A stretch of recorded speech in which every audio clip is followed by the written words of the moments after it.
안녕하세요. 첨단인지 브레인 연구소장 권박사입니다. 자, 이번 시간에는요, 틱장애 코칭법 2에 대해서 설명을 드리도록 할 건데요. 자, 이번 시간은 틱장애의 원인을 파악하고, 그리고 가정에서 아이들의 어떤 식으로 양육 코칭을 할지에 대해서도 설명을 드리도록 하겠습니다. 자, 우선 틱장애를 연구하는 많은 학자들이 틱장애의 원인을 기저핵 기능 부진이라고 설명하고 있습니다. 자, 틱장애 원인은 여러가지 경로로 설명을 드릴 수는 있지만 많은 학자들이 일치하는 주장은 이런 기저핵의 기능이 문제가 있다라는 걸 많은 분들이 설명하고 근거된 자료를 제출하고 있다는 거죠. 자, 그리고 이 기저핵은 뇌 안쪽 깊은 곳에 위치하고 있고요. 그리고 어떤 자극들이 유해한지 또는 무해한지를 판단하는 아주 중요한 기능을 합니다. 자, 그래서 그림을 보면 뇌 안쪽 부분에 위치하고 있는 기저핵은 여기 이제 위치를 하는데, 자, 이 기저핵은 다음과 같은 일을 합니다. 자, 어떤 인간의 감각 정보를 통해 들어오는 정보들, 여러가지 오감에서 들어오는 정보들, 이런 것들은 감각 게이트라고 하는 시상을 거쳐서 기저핵으로 흘러가게 됩니다.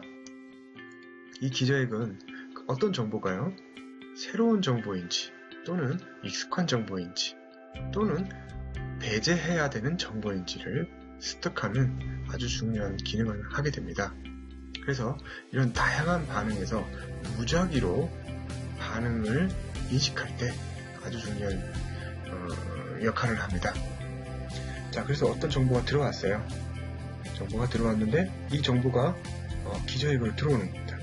들어와서 처리를, 필터링을 해주는 겁니다. 이 자극이 어떤 건지 분석하는 거죠. 분석을 해서 자극들이 어떤 그 불규칙성을 가지면 이 불규칙성을 규칙성으로 계속 변경시켜준다는 겁니다. 아시겠죠? 그래서 이런 반응들을 버려야 할지, 가지고 와야 될지, 아니면 패턴화 시킬지, 이런 것들을 기저핵에서 필터링을 처리하는 그런 환경이 되겠습니다. 그래서 어떤 새로운 정보가 많이 들어오는데, 이런 정보가 과거의 어떤 것과 비슷하면 이 감각 관문이라는 게 있는데, 그 감각 관문을 통해서 익숙한 자극으로 인지하게 됩니다. 즉, 한번 들어왔던 정보들은 기억이 되죠. 그리고 다시 그 정보들이 들어오면 익숙해지는 거죠. 그걸 이제 감각 관문이라고 하는데, 자, 이런 처리를 계속 기저핵에서 작동이 되는데, 새로운 자극과 너무 과한 스트레스 자극이 들어오게 되면 이 기저핵 시스템이 무너지게 됩니다. 자, 그래서 이런 이 정보들이 패턴화된다. 즉, 이렇게 패턴화됐다. 그러면 이런 패턴화된 것들. 그럼 다시 이런 정보들이 들어오게 되면 이렇게 복잡하게 들어오는 게 아니고 이 정보들은 이렇게 들어오겠죠. 패턴화돼서 들어온다는 거죠. 이 패턴화가 많이 되면 결국 이런 것들은 기저핵에서 작동되는 것보다는 손의 기능에서 이루어집니다. 아시겠죠? 그래서 이 기저핵은 뭔가 무작위 랜덤한 그런 상황에서 정보를 일괄성 있게 변동시켜주거나 아니면 억제시켜주거나 아니면 배제하거나 그런 조절할 수 있는 기능을 만들어주는 아주 중요한 기능이라고 보시면 되겠습니다. 자, 그러면 기저핵에 문제가 생기면 어떻게 될까요? 자, 그럼 반대로 기저핵을 어떻게 하면 문제가 생길까요? 자, 우리 정보들 중에서 우리가 취득하고 싶은 정보가 있지만 그렇지 않은 정보들이 있죠. 예를 들자면 여러 가지 뭐 소리도 좋은 소리가 있고 여러 가지 소리가 있는데 굉장히 심한 노이즈나 아니면 좀 번개 소리라든지 무서워하시는 분 있죠. 깜짝 놀란다든지 그럼 그 정보들은 어떻게 보면 실습적으로 우리의 감각 정보에 들어오는, 즉 우리가 듣기 싫지만 억지로 들어오는 거죠. 그런 것들은 스트레스로 변환이 됩니다. 자, 그러니까 소리를 예를 들자면 이런 거죠. 즉 어떻게 보면 학대, 언어적인 학대, 그리고 왕따, 친구들이 놀린다든지 이런 것들, 그리고 과도한 학습, 그리고 사고, 사건, 싸움 이런 것들은 감각 정보가 들어오지만 여러분들이 그 환경을 그 환경적인 부분을 조절을 해야 되는 거죠. 조절하는데 이건 패턴화하기가 참 힘든 그런 스트레스 상황이라는 거죠. 그러니까 그런 스트레스 상황에서는 이 기저액이 굉장히 과부하를 받게 됩니다. 왜? 처리해야 될 게 너무 많은 거죠. 감각적 정보, 심리적인 정보, 그리고 여러 가지 정보들을 처리해야 되기 때문에 과부하를 만들게 돼서 이제 패턴화시키지 못하는 거죠. 그러면 이제 어떻게 되냐면 이 과부하되는 그런 증상은 신체화 증상으로 나타나는데 이 신체화는 어떤 스트레스로 인해서 신체로 표현되는 걸 말합니다. 그 표현되는 건 여러 가지 어떻게 보면 물집이 생길 수도 있고요. 그리고 머리가 아플 수도 있고요. 구토를 할 수도 있고요. 여러 가지 증상으로 나타나는 걸 이제 신체화 증상으로 나타나는 걸 신체화라는 용어를 쓰게 됩니다. 그래서 이런 것들은 신체화로 나타나는데 그 중 하나가 틱장이라는 거. 그 중 하나가. 그죠? 네. 그러니까 틱장애로 나올 수 있지만 어떤 사람들은 이런 스트레스, 이런 기저액의 문제 스트레스가 틱장애가 아닌 또 다른, 예를 들어서 말더듬, 그리고 또 다른 여러 가지 이제 호흡곤란, 그리고 불안, 그리고 초조, 그리고 식욕부진, 여러 가지 이제 신체화로 나타나는 거죠. 그죠? 그 중에 하나가 이제 틱장애라는 거 여러분 이제 인지하시면 되겠습니다. 자, 그러면 이런 기저액의 문제에서 기저액을 어떻게 안정화시키는 게 필요하겠죠, 가정에서. 그러면 지금부터는 가정에서 아이들이 틱장애 증상을 보일 때 양육 코칭을 어떻게 하는지 설명드리도록 하겠습니다. 자, 우선 틱장애가 나온다. 그러면 우리 그 코칭 강의 1에서 설명을 많이 드렸죠. 억지로 억누르지 마시고 틱에 대해서 지도하지 마시라고 했습니다. 결국은 기저액의 문제로 인해서 틱 증상이 나타나는 거지 틱 증상 때문에 기저액이 문제가 되는 게 아니에요. 그렇기 때문에 틱을 억지로 잡는다고 해서 기저액의 안정을 찾는 건 아니라는 겁니다. 근본적인 이 스트레스를 소거를 시켜줘야 결국은 틱이 나타나지 않기 때문에 여러분들은 이 틱 증상을 보고 계속 지도하거나 지시하게 되면 오히려 더 악영향을 미치게 되니까 절대 억누르지 마시고 틱 빈도를 계속 관찰해 보셔야 합니다.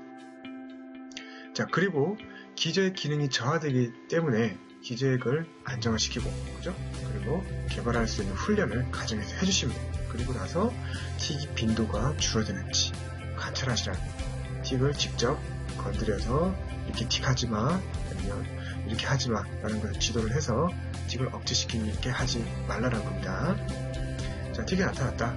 그러면 아이들이 가장 편하게 그리고 기저액을 좀 안정시킬 수 있는 훈련은 공놀이입니다. 공놀이도 이런 이제 랜덤한 공놀이, 예를 들어 골프나 야구나 이런 건 랜덤한 공놀이보다는 정확도를 요구하는 놀이기 때문에 하는 그렇게 틱장애 아이들한테는 그렇게 크게 도움이 되지는 않습니다. 그럼 어떤 공놀이가 좋냐면 이렇게 랜덤한 공막기 훈련이라든지 방향성 있는 훈련들, 그죠? 그리고 배구 연습하기. 배구를 보면 배구 연습할 때 배구를 플레이하는 게 아니고요. 공을 두고 배구를 할 때 두 손을 양손으로 배구공을 치면서 하늘로 이제 올리죠. 올리고 계속 여러 번 치는 훈련이죠. 자, 즉 이렇게 두 손을 이렇게 모아서 공을 이렇게 친단 말이에요. 그러면 하늘로 올라가면 다시 또 내려와서 또 치고, 이걸 여러 번 반복하시면 돼요. 이게 그렇게 쉬운 건 아니에요. 하지만 이런 건 감각적으로 기저액을 안정시킬 수 있는 아주 좋은 훈련이라는 거예요. 자, 그리고 부모님과 허그하기입니다. 허그하기 또는 스킨십하기. 왜 그러냐면 아이들은요, 부모님의 특히 엄마죠. 엄마의 냄새와 그리고 촉감을 굉장히 좋아합니다. 본능적으로 좋아하게 되어 있습니다. 근데 그걸 많이 해주지 않으시면 스트레스가 들어왔을 때 그걸 푸는 방법을 잘 모르게 됩니다. 아시겠죠? 그렇기 때문에 계속 스킨십을 해주시고 어떻게 보면 허그도 많이 하고 그리고 표현도 많이 하게 되면 자기가 이 스트레스를 받더라도 그걸 풀 수 있는 힘이 생긴다는 거 아시겠죠? 그래서 어떤 감각적인 작업을 안정감을 찾을 수 있게 부모님은 항상 허브나 치킨십을 좀 자주 해주시는 게 좋고요. 자, 그리고 상호작용 훈련하기. 자, 대화 방법입니다. 너무 일방적으로 지도하거나 너무 일방적으로 들어주거나 오냐오냐 일방적으로 오냐오냐 해주거나 아니 일방적으로 지도를 하거나 그러면 이 상호작용 훈련이 아니라는 겁니다. 아시겠죠? 상호작용은 어떤 그 대화의 논점을 두고 타협점을 찾아 서로 인정할 때까지 타협점을 찾는 겁니다. 자, 예를 들자면 어떤 친구가 장난감을 사고 싶어요. 그러면 엄마가 얘기해요. 장난감 사지 마. 이건 이제 일방적인 지도입니다. 아니면 장난감 사주세요. 그랬으면 일방적으로 그냥 사줘버리는 거예요. 이것도 역시 상호작용이 아닙니다. 지금 어떻게 하냐면 결국은 타협점은 이걸 안 사게 하는 게 목표다. 부모님들이 예를 들어서 그러면 아이한테 이게 왜 안 사야 되는지를 설명해줘야 되죠. 그것도 아이가 충분히 이해할 수 있죠. 그 정도의 어떤 타협이 있어야 그건 상호작용에 아주 좋은 훈련이라는 겁니다. 예를 들자면 자 어떤 장난감을 샀어요. 그러면 이 장난감 그때 사지 않았냐? 그러면 이 친구는 그전하고는 다른 장난감이다. 그런데 아빠 입장에선 이건 예전에 샀던 거기 때문에 이번엔 좀 참고 다음 기회에 너가 더 그래도 사고 싶다고 하면 그때 사주겠다. 자, 여기에서 보면 사주기 싫다고 말하는 건 아니에요. 저번 거랑 똑같으니까 너가 실증이 빨리 날 수 있으니까 다음 기회에 또 너가 그래도 갖고 싶다고 하면 그때 사주겠다 라는 거예요. 그러면 이 친구도 충분히 지금 안 사준다는 것도 아니고 다음에 내가 또 계속 갖고 싶다고 하면 사줄 수 있으니까 포기를 하고 그 타협점을 찾는다는 거예요. 그게 이제 상호작용 대화법입니다. 아시겠죠? 모든 것들은 상호작용을 해서 자기의 표현을 할 수 있도록 유도를 시켜줘야 이런 스트레스를 해소를 할 수 있는 아주 좋은 훈련이라고 보시면 되겠습니다. 자, 그리고 명상하기입니다. 아이들이 명상하기가 참 힘들죠. 그래서 가만히 눈을 감고 있는 것 자체가 어렵습니다. 하지만 게임도 그러고요, 뭔가 공부도 그러고요, 책을 읽는 것도 그렇고 항상 텀이 있어야 돼요. 브레이크가 있어야 됩니다. 10분, 최소 5분이라도 눈을 감고 가만히 있는다든지 아니면 눈을 감고 어떤 좋은 생각을 한다든지 아니면 저 멀리 있는 지평선을 보고 가만히 있는다든지 이런 부분이 필요합니다. 그렇게 해야 뇌가 정상적으로 작동이 됩니다. 자, 그러면 어떻게 하냐면 최소 한 3분이라도 눈을 감고 들어 마시고 내쉬기를 최소 한 20번 정도를 해줍니다. 언제?